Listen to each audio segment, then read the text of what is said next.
ఒకసారి చూడండి, కీర్తనల గ్రంథము 14వ అధ్యాయం 1వ వచనంలో మనుషులు ఏ విధంగా ఉన్నారో మనకు అర్థమైతే అక్కడ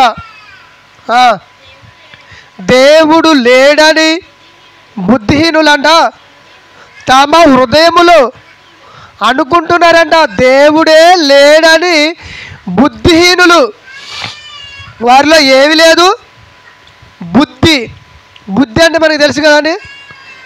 ఏమండి, మన మనుషులు బట్టి అంటే నిజంగా వాడంత బుద్ధిమంతుడండి, ఎవరి జోలికి పోడండి, ఎవరిని ఒక మాట అంటండి, తన సోల్డేందో తెచ్చుకొని తను తింటమే తప్ప ఇతరులతో గొడవ పెట్టుకోవడం కానీ, ఇతరులతో పంచాయతీ పెట్టుకోవడం కానీ ఏముండదని అతని గురించి మనం గొప్పగా పొగుడుతాం. బుద్ధిమంతుడు అది వాళ్ళ. ఏమంటే దానియేలు గ్రంథంలో 12వ అధ్యాయంలో మనకి అక్కడ కనబడుద్ది. బుద్ధిమంతులు అంటే ఎవరు? ఆకాశ నక్షత్రంలో ఒక వెలుగుగా కనపడేవాళ్ళు. అంటే దేవుని మార్గం వైపు ఎందరైతే నడిపిస్తారో వాళ్ళే బుద్ధిమంతులు అంటున్నాడు. అంటే ఇప్పుడు వీళ్ళ గురించి చెబుతున్నాడు దేవుడు. ఏమంటాడు ఇక్కడ? మళ్ళీ చదవండి. దేవుడు లేడని బుద్ధిహీనులు, అంటే వారిలో ఏమీ లేదు, బుద్ధి అనగా జ్ఞానము లేదు. అంటే జ్ఞానము లేదంటే వారి వల్ల దేవునికి నష్టమా అనగా కీడ మేలా? ఇంకేమన్నాడు కింది పేసరికి? వారు చెడిపోయారు, అసహ్య కార్యాలు చేస్తారు. మేలు చేయువాడు, చూసారండి, మేలు చేయాలి. ఎవరికి మేలు కలగాలి? దేవునికి. మన పుట్టుక గురించి దేవుడు నిజంగా ఎంతగా ఆలోచించాడో ఒకసారి మనం కూడా ఆలోచించాలి. నిజంగా ప్రియమైన దేవుని వల్లరా మన పుట్టుక వెనక దేవుడు ఎంత ప్రణాళిక వేసుకున్నాడండి. ఆ ప్రణాళికతో మనల్ని భూమి మీదకి పంపించాడు దేవుడు. అలా భూమి మీదకి వచ్చిన మనుషులంతా ఆ దేవుణ్ణే, ఆ కన్న తండ్రినే లేడని చెప్పుకుంటున్న బుద్ధిహీనులుగా మారిపోయారు. వాళ్ళంతా అసహ్య కార్యాలు, అంటే చెడ్డ కార్యాలు చేస్తున్నారు. అంటే ఇతరులకు చెడు చేయటమేనా వీరి జీవిత లక్ష్యం? అంటే అవును, ఇతరులకి చెడు చేయటమే వాడి యొక్క జీవిత లక్ష్యం. అంటే ఒక వ్యక్తిని చంపటం వల్ల వీడు బాగుపడుతున్నాడు అనుకుంటున్నాడు. అవును కదండి.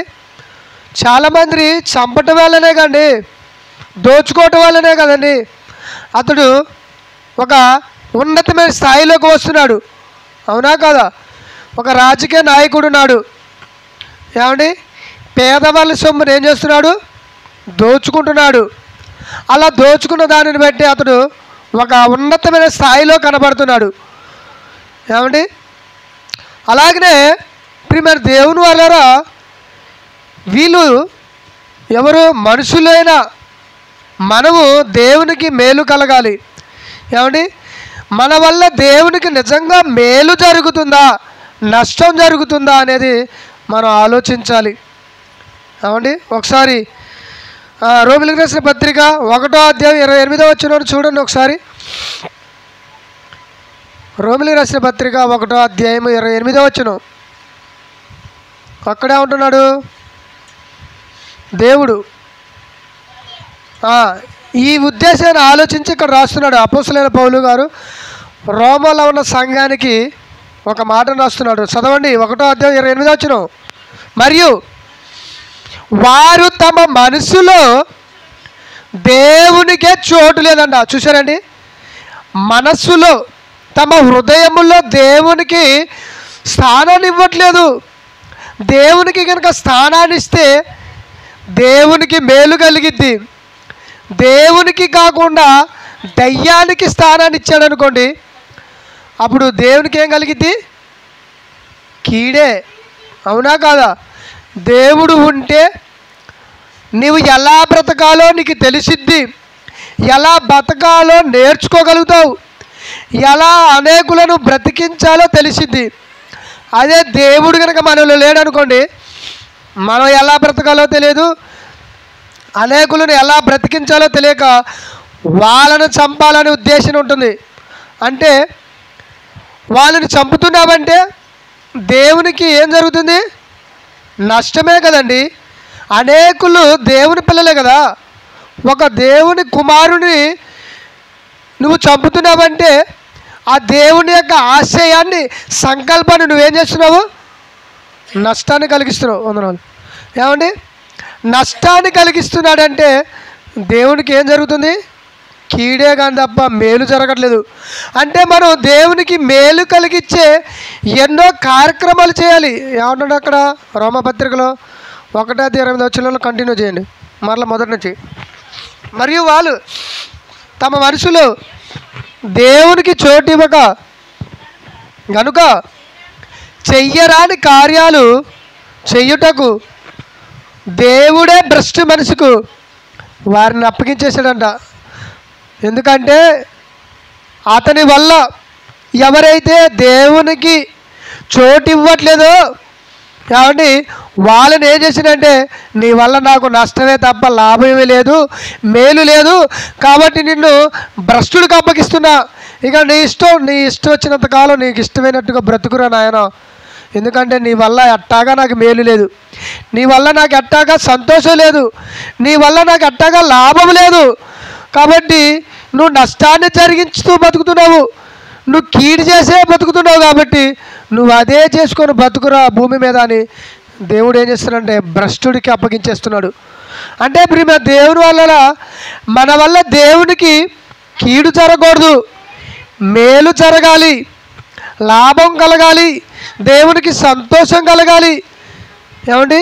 నిజంగా నేను పుట్టానంటే నా వల్ల దేవుడు ఆనందపడుతున్నాడా, బాధపడుతున్నాడా, నా వల్ల దేవునికి మేలు జరుగుతుందా, కీడు జరుగుతుందా, అనగా లాభం కలుగుతుందా, నష్టం జరుగుతుందా అంటే దేవుడు అదే ఆలోచిస్తాడు. ఎలాగంటే నిజంగా మనం మారి మన మనసులో దేవునికి చోటిచ్చి అనేకులను దేవుని వైపు నడిపిస్తున్నామంటే అక్కడ మేలు అన్నట్టే కదా, అవునా కాదా?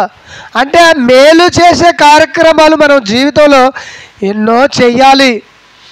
దేవునికి మన మనసులో చోటు ఇవ్వాలి. చోటు ఇవ్వడానికి ఇప్పుడు మనం అనుకుంటాం మేము దేవునికి చోటు ఇచ్చాము కదండి అని మనం అనుకుంటాం. అపోస్తులైన శిష్యులు కూడా అదే అన్నారు. ఏమన్నారంటే మేము సమస్తాన్ని విడిచి నిన్ను వెంబడించాము కదా ఆయన అన్నప్పుడు ఆయన ఏమన్నాడంటే నిజంగా అపోస్తులు 12 మంది కూడా కుటుంబాన్ని విడిచిపెట్టారు, ఇంటిని విడిచిపెట్టారు. ఏమండి? వాళ్ళ యొక్క వృత్తి ఏంటి? వాళ్ళ వృత్తి చేపలు పట్టుకునే వృత్తి, దానిని విడిచిపెట్టారు. భార్యను, పిల్లలను, బంధువులను అసలు ఏది లేకోకుండా విడిచిపెట్టి ఆయన వెంబడిస్తే ఆయన ఏమన్నాడండి? నా నిమిత్తము, సువార్త నిమిత్తము ఇంటినైనను, అన్నదమ్ములైనను, అక్క చెల్లెలైనను విడిచిపెట్టాడు. అంటే విడిచిపెట్టడం అంటే నిజంగా విడిచిపెట్టమని కాదు, ఆ సమయానికి వస్తే వాళ్ళని దూరం పెట్టేనా నా కొరకు నువ్వు బ్రతకాలి అని నా ఉద్దేశం. అంతేగాని పూర్తిగా వదిలేదని కాదు. అంటే నాకంటే ఎక్కువగా వారిని ప్రేమించాలి అని కాదు ఆయన ఉద్దేశం. దేవుణ్ణి ఎక్కువగా ప్రేమించాలి.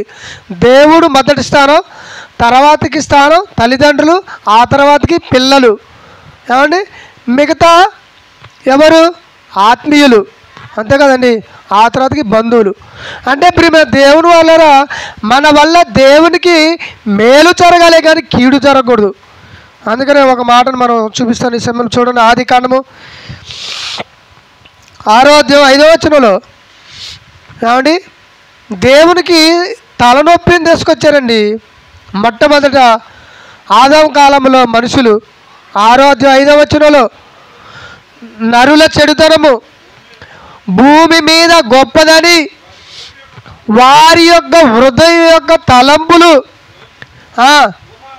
ఊహ అంతయు ఎల్లప్పుడూ కేవలం చెడ్డదిగా కనబడుతుంది. కాబట్టి దేవుడు చూచి తాను భూమి మీద నరులను, మనుషులను చేసినందుకు యెహోవా సంతాపపడి తన హృదయములో నొచ్చుకున్నాడు, బాధపడ్డాడు. ఏమండి? వాళ్ళ వల్ల మేలు జరగట్లేదండి, కీడే, నష్టమే. అనవసరంగా కన్నాను గారు నిన్ను. మనం కూడా అప్పుడప్పుడు అన్నాం, ఈ కుమారుడు కానీ ఈ ఎవరు కొడుకో కానీ అనవసరంగా కన్నారని ఆయన చిన్నప్పుడే చంపిన పోయేదే అని మనం కూడా అప్పుడప్పుడు అంటాం కదండి. నా కడుపున చెడబుట్టావు కానీ నువ్వు చిన్నప్పుడే వడ్ల కింద చంపిన పోయేదా కానీ నిన్ను అని మనం ఎలాగైతే అంటామో దేవుడు కూడా అదే అనుకుంటున్నాడు. నరులను చేసినందుకు సంతాపన, బాధ, నష్టం, దేవునికి మేలు లేదు. దేవుని కొరకు బ్రతకాలనే ఆలోచన లేదు వాళ్ళకి. వాళ్ళని బట్టే దేవుడు అంతగా నిజంగా బాధపడుతున్నాడంటే ప్రియమైన దేవుని వల్ల ఆలోచించాలి. దేవుడికే నొప్పి కలిగించే విధంగా మనుషులు మారారంటే ఎంత క్రూరత్వంగా స్వభావంతో బతుకుతున్నారో వాళ్ళు ఆలోచించాలి. ఏమంటున్నాడు మరొకసారి చదువుదాం అదే మాటని, కంటిన్యూ చేయండి. ఆదికాండము 6వ అధ్యాయం 5వ వచనం. నరుల చెడుతనము భూమి మీద గొప్పదని చూసారండి. చెడు అంటే ఎంత గొప్పగా కనబడుతుందో అంటే మేలు కంటే కీడే ఎక్కువగా కనబడుతుంది. ఏమండి ఒక మనుషుడు వల్ల మేలు జరగాలి కానీ కీడు జరగకూడదు. అంటే వారిలో ఎక్కువగా ఏం జరుగుతుందంటే ఏమండి చెడు కనబడుతుంది. అంటే చెడు ఉద్దేశంతో బతకడం, అందరినీ చెడగొట్టడం. అందరిని చెడగొడుతున్నాడంటే మేలు జరిగితే కీడే అంటే ఇక్కడ ఏమవుతుంది చదువు. నరుల చెడుతరము భూమి మీద గొప్పదని వారి హృదయము యొక్క చూసారండి హృదయాన్ని, తలంపులు, ఆలోచనలని దేవుడు పసిగడుతున్నాడు. ఏమండి మన మనసులో ఏదనుకుంటున్నామో మనం ఏమనుకుంటామంటే అవతల వ్యక్తికి తెలియదు అనుకుంటాం. కానీ మన మనసులో, మన ఆలోచనలలో, మన హృదయంలో ఏదనుకుంటున్నది కూడా ఎవరికి తెలుస్తుంది? దేవుడు పసిగడుతున్నాడు. ఆలోచించాలి. అంటే మన హృదయం పాడైపోతుందా, నువ్వు నష్టానికే పాలు పడుతున్నావు. చదువు ఏమన్నాడు?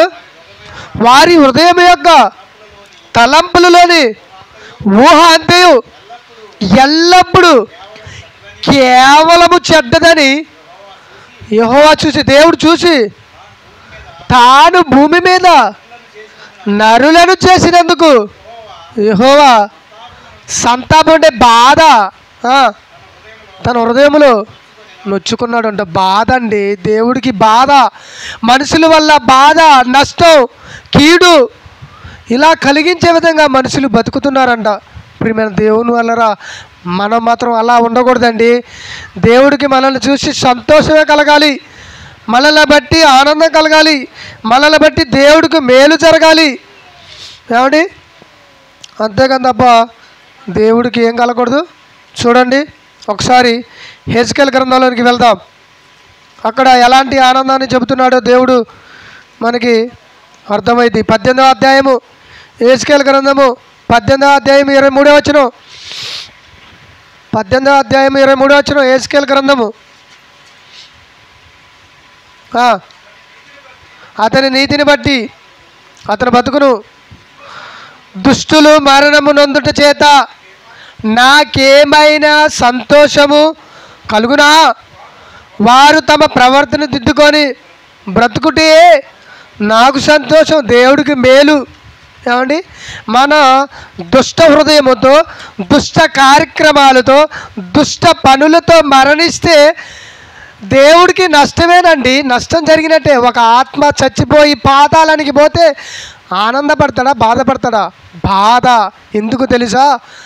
ఒక ఆత్మ భూమి మీదకి రావాలంటే, ఒక మనిషి రావాలంటే కొన్ని వేల కోట్ల సంవత్సరాలు దేవుడు ఎదురు చూశాడండి. నా గురించి, నీ గురించి ఎన్నో తరాలను దాటుకుంటూ రావాలి. ఆదాము గారి కాలము నుండి ఇప్పుడున్న మన జనరేషన్ వరకు ఎన్ని తరాలు దాటి రావాలండి. ఏమండి ఆ తరాలన్నీ దాటుకుంటూ వచ్చి తల్లి గర్భంలోనికి ఒక కణముగా మనం ప్రవేశించి 9 నెలలు అనగా 270 రోజులు నిజంగా ఆ యొక్క ఉమ్మ నీళ్ళలో కాపాడబడి మరలా బయటకు వచ్చేంత వరకు ఎదురు చూసి నువ్వు బయటకు వచ్చిన తర్వాతకి నువ్వు దేవుని కొరకు ఆలోచించకుండా, మారకుండా, దుష్ట హృదయముతో, దుష్ట ఆలోచనలతో, దుష్ట పనులతో నువ్వు బ్రతికి చచ్చిపోయి నీ ఆత్మ పాతాళానికి పోతుందంటే ఆ ఆలోచన బట్టి దేవుడు బాధపడడా? అంటే నీ గురించిన నిరీక్షణ ఎంత నిరీక్షించాడో, ఎంత ఆలోచించాడో మనం ఆలోచించాలి. అంటే ఇప్పుడు దేవుడిలో ఉన్న ఆ సంతోషం అంతా పోయి ఆయన హృదయం నుండి దుఃఖము, బాధ, కన్నీరేనండి మనుషులను బట్టి. ప్రియమైన దేవుని అలా అదే చెబుతున్నాడు. ఏమంటున్నాడు ఒకసారి చూద్దాం. మళ్ళా చదవండి 18వ అధ్యాయము యెహెజ్కేలు గ్రంథము 23, 18:23. అతని నీతిని బట్టి అతడు బతుకును, దుష్టులు మరణము నొందుట చేత నాకేమాత్రమైనా సంతోషం కలుగునా? వారు తమ ప్రవర్తనను దిద్దుకొని బ్రతుకుటే నాకు సంతోషము. ఇది ప్రభువు యెహోవా వాక్కు. అయితే నీతిపరుడు తన నీతిని విడిచి పాపం చేస్తే దుష్టులు చేయు వ్యయక్రియలన్నిటిని ప్రకారము జరిగించిన అతడు కూడా బ్రతకడు. ఎవరు? నీతిమంతుడు అనుకున్న వాళ్ళు, దేవుని నమ్ముకున్న వాళ్ళు కూడా. ఏమండి మళ్ళొకసారి చదివితే మీకు అర్థమైంది ఆ మాట. చదవండి ఒకసారి. ఏమంటుండే అక్కడ 24 వచ్చిన అయితే నీతిపరుడు అంట తన నీతిని ఏదైతే విడిచాడో, నీతిని విడిచిపెట్టండి. నీతి అంటే ఏంటి? వాక్యము, దేవుడు. దేవుని విడిచిపెట్టి నువ్వు పాపం చేస్తే చేసి దుష్టులు చేయు హేయక్రియలన్నిటిని ప్రకారము ఒకలా జరిగిస్తే అతడు ఇక బతకడండి భూమి మీద. దేవుణ్ణి ఒక్కసారి నువ్వు నమ్ముకొని నీతిగా బ్రతుకుతున్న నీవు ఆ దేవుణ్ణి విడిచిపెట్టి దుష్టులు చేసే ఏ క్రియలని నువ్వు చేసావనుకో, ఇక నువ్వు బ్రతకడం చాలా కష్టం. అంటే నీ వల్ల ఏం జరగకూడదు? నష్టం జరగదు, కీడు జరగకూడదు, దేవునికి మేలు జరగాలి. అంటే నీతిమంతులుగా ఉన్న వాళ్ళు కూడా ఒక్కోసారి దేవుని విడిచిపెట్టి పాపం చేసే అవకాశం ఉందంటే ఉంది. మనం జాగ్రత్త పడాలి. ఏమండి పేతురు గారే యేసుక్రీస్తు పక్కన తిరుగుతున్నాడు. ఎన్ని సంవత్సరాలు తిరిగిను? 3.5 సంవత్సరాలు తిరిగిను. అలాంటి పేతురు గారే తప్పిపోయే పరిస్థితి వచ్చింది. ఆయన హృదయంలోనికి ఎవరు ప్రవేశించారు? సాతాను గాడు ప్రవేశించిండా? ప్రవేశించి ఆడున్నాడు, నీకు ఇది దూరం అవును కాక. ఏంటిది? దేవుడు అనుకున్న సంకల్పం. యేసుక్రీస్తు ఈ భూమి మీదకి వచ్చి శిలువలో మరణించాలన్నది దేవుని సంకల్పం. కానీ ఆయన ఏమంటున్నాడు? అది నీకు దూరం అవును కాక అన్నప్పుడు యేసుప్రభువు ఏమన్నాడు? సాతానా నా వెనుకకు వెళ్ళుము, నువ్వు మనుషుల సంగతిని గ్రహించుతున్నావు కానీ ఆ దేవుని సంగతులు నీకు అర్థం కావు. అంటే చూసారా ప్రియమైన దేవుని వల్ల నీతిమంతుడైన వాడు ఒక్కొక్కసారి ఒక్కొక్క సమయంలో పడిపోయే అవకాశం ఉంది. నువ్వు ఒక్కసారి పడిపోయావంటే పాపం నీలోనికి ప్రవేశించింది. పాపం ఆటోమేటిక్గా వచ్చిందంటే నువ్వు దుష్టుడిగా మారిపోతావు. ఆ దుష్టుడు కాస్తగా ఏ క్రియలు చేయాల్సిన పరిస్థితి. అలా ఏ క్రియలు జరుగుతున్న కొద్దిగా ఏమైపోద్ది? అదే అంటున్నాడు. చూద్దాం, 2వ మాట కంటిన్యూ చేయండి. అతడు చేసిన నీతి కార్యములు ఏ మాత్రమును జ్ఞాపములోనికి రావు. అతడు విశ్వాసానికి ఘాతకుడై చేసిన పాపాన్ని బట్టి చచ్చిపోతాడు. చూసారా ప్రియమైన దేవుని వల్ల విశ్వాసానికి నువ్వేం చేస్తున్నావు? ఏమండి ఏం చేస్తున్నాడు? నష్టాన్ని కలిగిస్తున్నాడు. అంటే ఒక్కసారి నువ్వు దేవునిలోకి వచ్చి మారిన తర్వాతకి, వాక్యాన్ని అంగీకరించిన తర్వాతకి మరలా నువ్వు దేవుణ్ణి విడిచిపెట్టి లోకంలో కలిసిపోతున్నావంటే నీలోకి దుష్టుడు ప్రవేశించాడు. ఆ దుష్టుడు ప్రవేశించడం వల్ల నువ్వు చేసిన ఎన్నో నీతి కార్యక్రమాలన్నీ దేవుడి జ్ఞాపకంలోనికి రావు. అంటే నువ్వు ఇంతకాలం చేసిన మేలు కూడా కీడు రూపంలోకి మారిపోతుంది. అలా మార్చుకునే అవకాశం మననే కల్పించుకుంటున్నాం. అలా కాకుండా మనం ఏం చేయాలి? ప్రియమైన దేవుని వల్ల నిత్యం దేవుని సన్నిధానంలోనే బ్రతకడానికి మనం ప్రయత్నం చేయాలి. మన వల్ల దేవుడికి మేలు జరగాలి, ఆనందం కలగాలి, కానీ తప్ప నష్టం కీడు వాటిల్లకూడదు. ప్రియమైన దేవుని వల్ల ఆలోచించాలి. మరొక మాటను చూద్దాం ఈ సమయంలో. అదే కీర్తనల గ్రంథము 53వ అధ్యాయం 2వ వచనం.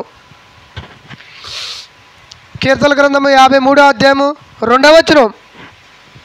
అక్కడ ఏమంటున్నాడు దేవుడు? ఒకసారి చూద్దాం.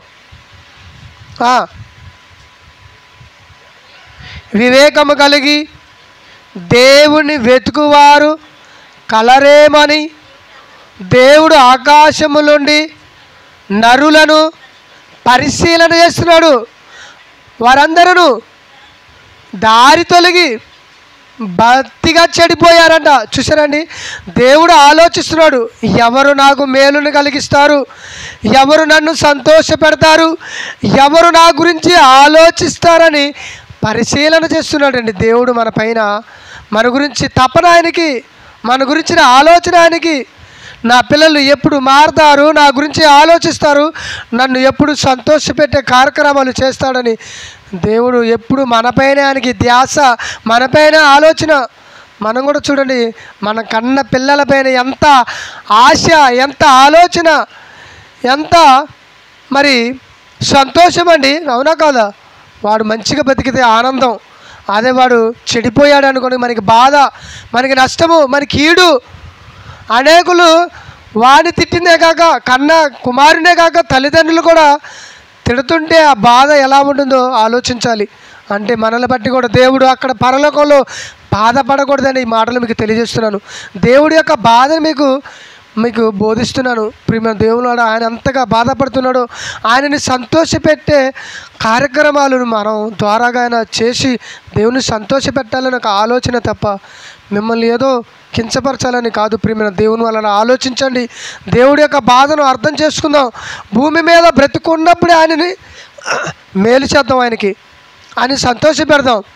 చూడండి, మరొకసారి ఆ మాటను కంటిన్యూ చేద్దాం. వివేకము కలిగి, వివేకం కలగాలి మనకి. వివేకం అనగా బుద్ధి అనగా దీనికి బైబిల్కి సంబంధించిన జ్ఞానమేనండి. వివేకము కలిగి దేవుని వెతకాలి. ఎక్కడ వెతకాలి? బైబిల్లోనే వెతకాలి. 66 పుస్తకాల్లోనే దొరుకుతాడు దేవుడు, కానీ బయట నీకు ఎక్కడ దొరకడు. వెతుకువారు కలరేమోనని దేవుడు ఆకాశములో నుండి, అక్కడి నుండి కూడా చూడాలండి మనల్ని. ఆయన ఎక్కడో ఉండి భూమి మీదనే చూస్తున్నాడు. మనం అనుకున్నాం ఎవడు చూడట్లేదులే అనుకొని మనం అన్నీ ఏం కార్యక్రమాలు చేస్తున్నాము? అన్నీ చెడ్డ కార్యక్రమాలు చేస్తున్నాం. ఏమండి, చాలామంది ఎక్కువగా అయ్యే చేస్తున్నారు. చీకట్లు చేసే కార్యక్రమాలు ఎన్నో చేస్తున్నారు. మనుషులు చూడట్లేదు అనుకుంటున్నారే, కానీ పైన ఎవరు చూస్తున్నారంటే దేవుడు చూస్తున్నాడు. ప్రియమైన దేవుని వాళ్ళరా, దేవుడు చూస్తుడనన్న ఒక ఆలోచన కనుక ఉంటే, ఈరోజు ఆ భయం కనుక ఉంటే మనుషులు తప్పు చెయ్యరండి, తప్పు చేయడానికి ఇష్టపడరు. నిజంగా దేవుడు ఆకాశం నుండి ప్రతి మనిషిని పరిశీలనగా చూస్తున్నాడు. నా గురించి ఆలోచిస్తున్నాడా, నా కొరకే బ్రతుకుతున్నాడా, నా పైన ఆలోచన ఉందా లేదని దేవుడు చూస్తాడండి. ప్రియమైన దేవుని వాళ్ళరా, ఆలోచించాలి. మన వల్ల దేవుడికి ఆనందమా, నష్టమా, బాధ, కీడ అనేది ఆలోచించాలి. ప్రియమైన దేవుని వాళ్ళరా, మరొక మాటను చూద్దాం. ప్రసంగి గ్రంథము 9వ అధ్యాయం 3వ వచనం. ప్రసంగి గ్రంథము 9వ అధ్యాయం 3వ వచనం చూడండి ఒకసారి. అందరికీ ఒక్కటే గతి సంభవించుతుంది.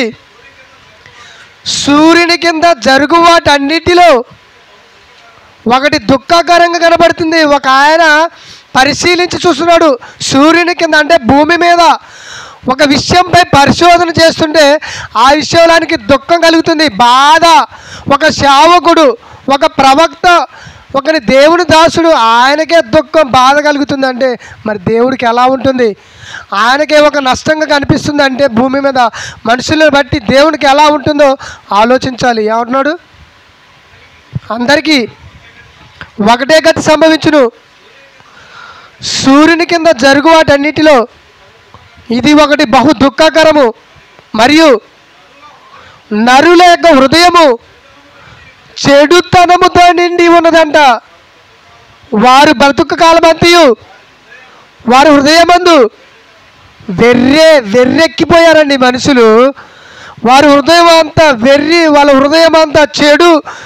వాళ్ళ హృదయాలను చూసి ఆయనకి బాధ కలుగుతుందంటండి. ఎవరికండి? జ్ఞానవంతుడు సొలొమోను గారండి. నిజంగా ఆయన అంత జ్ఞానవంతుడు. ఆ కాలంలో దేవునికి ప్రార్థన చేసి జ్ఞానాన్ని పొందుకున్న వ్యక్తి అండి. ఆయన పరిశోధనలో ఈ భూమి మీద ఉన్న మనుషులందరినీ పరిశీలించి చెబుతున్న మాట అది. ఏమన్నాడు? మరొకసారి చదువుదాం. మరొకసారి మరొకసారి చదువుదాం, బాగుంటుంది. అందరికీ ఒక్కటే గతి సంభవించుతుంది. జరుగు వాటన్నిటిలో ఇది బహు దుఃఖకరము, మరియు నరుల యొక్క హృదయము చెడుతనముతో నిండి చూసారండి. ఇదే మాటను ఆది కాండంలో మోషే గారి ద్వారాగా రాయించాడు. ఏ మాట చూడండి ఒకసారి, మళ్ళీ అక్కడికి వెళ్దాం. 6-5 వచనంలో ఏమండి, మరొకసారి చదువుదాం. 6-5 వచనంలో ఒకసారి చూద్దాం. నరుల చెడుతనము భూమి మీద గొప్పదనియు, వారి హృదయం యొక్క తలంపులలోని ఊహాంతయు ఎల్లప్పుడూ కేవలం చెడ్డదని యెహోవా చూచి తాను భూమి మీద నరులను చేసినందుకు యెహోవా సంతాపమునంది తన హృదయములో. చూసారండి, మోషే గారి ద్వారాగా రాయించిన అదే మాటను రిపీట్ చేస్తున్నారు ఇక్కడ. ఎవరంటే సొలొమోన్ గారు. అంటే బైబిల్ చూడండి, ఒక చోట రాసిన ఆ వచనాన్ని మరొక చోటను రిపీట్ చేసి రాస్తున్నాడంటే బైబిల్ ఎంత గొప్పదో మనం ఆలోచించాలి. మనుషుల హృదయం ఆ కాలంలోనే, మరి ఆదాము గారి కాలంలోనే చెడిపోయినప్పుడు, మరి కొన్ని వేల సంవత్సరాల తర్వాతకి ఏమండి దావీదు గారు కూడా వెళ్ళిపోయిన తర్వాతకి ఏమండి సొలొమోన్ గారి కాలానికి వచ్చేసరికి కూడా మనుషులు ఎలా ఉన్నారు? చెడిపోయి ఉన్నారు. మరి ఆ తర్వాతకి యేసుక్రీస్తు వచ్చారు కదండి. యేసుక్రీస్తు గారి కాలంలో కూడా ఎలా ఉన్నారు? చెడిపోయారు. అంటే చూడండి, బైబిల్ ఎక్కడ చూసినా కానీ మన యొక్క ఏమండి ప్రవర్తన, ఆలోచనను ఉద్దేశించి రాయబడుతున్న గ్రంథమేనండి బైబిల్. నిజంగా ప్రియమైన దేవుని వల్ల ఆలోచించాలి. ఏమండి, మరొక మాటను చూసుకుందాం. యెషయా గ్రంథము 65వ అధ్యాయము 2వ వచనం.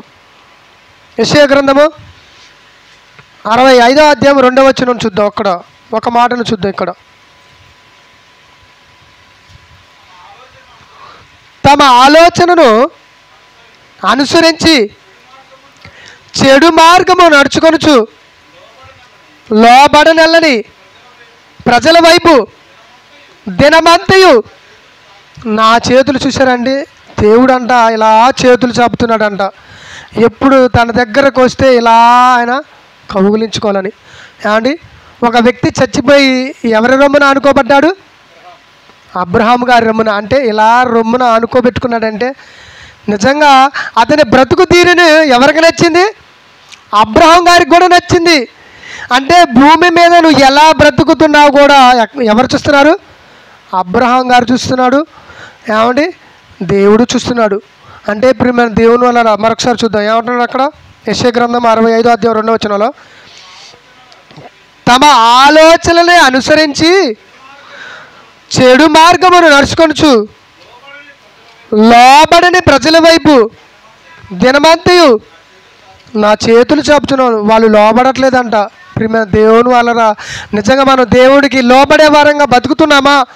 అప్పుడు దేవునికి మేలు. మనం లోబడని వారిగా ఉన్నామా? ఆయనకి నష్టం, కీడు. ప్రియమైన దేవుని వల్ల ఆయన చేతులు చాపుతున్నాడు మన విషయమై. మన గురించి ఆలోచన, మన గురించి తపన ఆయనకి.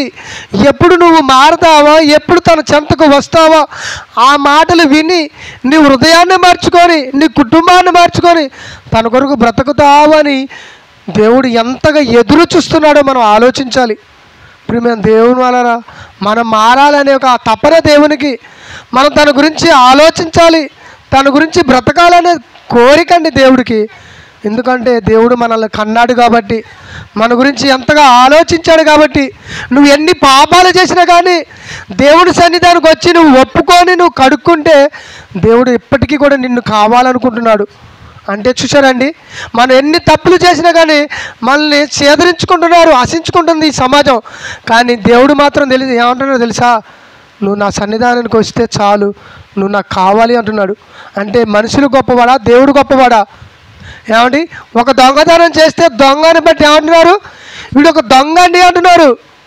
ఒక వ్యభిచారి చూసి నువ్వు వ్యభిచారి అని నలుగురు ఎలా తిట్టుకుంటున్నారో మనకి తెలుసు. నువ్వు ఎన్ని చేసినా కానీ దేవుడు ఏమండి బయట పెట్టాడండి. మనం దొంగతనం చేస్తే మనుషులు బయట పెడుతున్నారు, వ్యభిచారం చేస్తే బయట పెడుతున్నారు. కానీ మనం ఏది చేసినా కానీ బయట పెట్టని వ్యక్తి ఎవరంటే ఆయనే మనల్ని కన్న తండ్రి అండి. ఏమండి నిజంగా ఆ తండ్రి గుణం మనకు వచ్చింది. మనం కూడా చూడండి, అప్పుడప్పుడు మన పిల్లలు ఏం తప్పు చేశారనుకోండి వెనకేసుకోతాం, అవునా కదా, నా కుమారుడు ఏ తప్పు చేయలేదని చెప్పుకుంటాం గొప్పగా. మరి దేవుడు నువ్వు ఎన్ని తప్పులు చేసినా కానీ ఆ తప్పులన్నిటి బట్టి నువ్వు ప్రార్థన చేస్తే దేవుడు ఎక్కడని చెప్పాడా, వీడి దొంగ, వీడి వ్యభిచారి, వీడు మోసగాడు, నన్ను కేవలం తన అవసరాలకే నమ్ముకుంటున్నాడని ఎక్కడైనా చెప్పాడా అంటే చెప్పడండి. ఎందుకంటే ఆయన మనల్ని కన్నవాడు. ఆయన నిజంగా ఎంత గొప్పవాడంటే మన మనసు అంతా మార్చుకొని తన కొరకు బ్రతకాలనేదే ఆయన ఒక ముఖ్య ఉద్దేశం. ఇప్పుడు మనం దేవుని వల్ల అలా ఆలోచించాలి. దేవుడికి మన వల్ల మేలే జరగాలి కానీ నష్టం జరగకూడదు. కానీ ఒకటి వల్ల దేవుడికి నష్టం జరిగిందండి. చూద్దాం ఒకసారి. మత్తయి సువార్త 26వ అధ్యాయం 24వ వచనం. మత్తయి సువార్త చూద్దాం చివరిగా. మత్తయి సువార్త 26వ అధ్యాయం 24వ వచనం.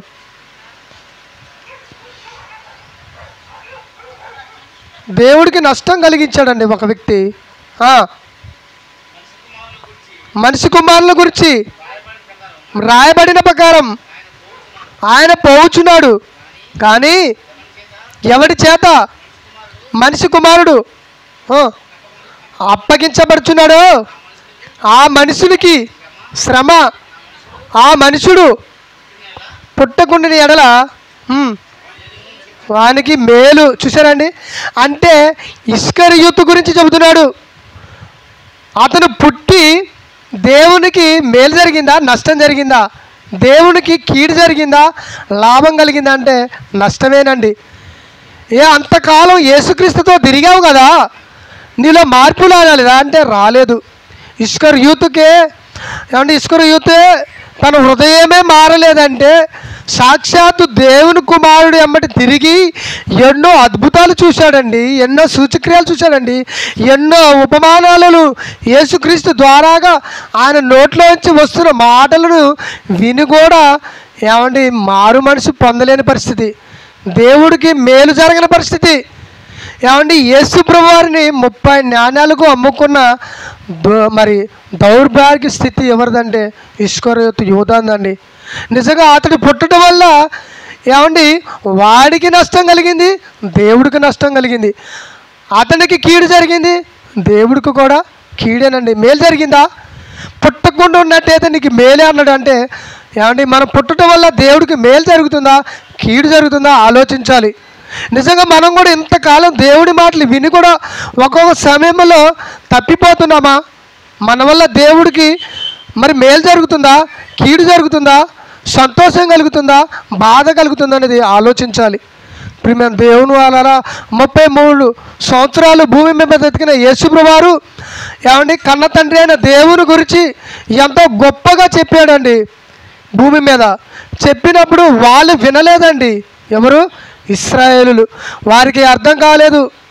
ఏమండి ఏమన్నారు యేసుప్రభుని, ఈయన వడ్లవాడి కుమారుడు కదా, ఏమండి ఇతను మన సహోదరిమని కదా, వీళ్ళంతా మనోలే కదా, మరి ఈయన ప్రత్యేకంగా దేవుని కుమారుడు అని చెప్పుకుంటున్నాడు, దేవుడు అని చెప్పుకుంటున్నాడు ఏంటి అని యేసుప్రభు యొక్క మాటలు కానీ ఆయన యొక్క అద్భుతాలు క్రియలు కానీ అర్థం కాని పరిస్థితి. అంటే వారి వల్ల దేవునికి నష్టం జరిగింది, మేలు జరగలేదు. మేలు జరగడం అంటే నీ మనసు మారాలి, నీ బ్రతుకు మార్చుకోవాలి, అనేకులను దేవుని వైపు మళ్ళించాలి. అలా మారకోకుండా దేవుని కొరకు బ్రతకకోకుండా ఏమండి మన జీవితంలో అన్ని దుర్మార్గమైన కార్యక్రమాలు చేసుకుంటూ భూమి మీద బ్రతికి చచ్చిపోతే అది నీకు నష్టము, దేవుడికి నష్టమే.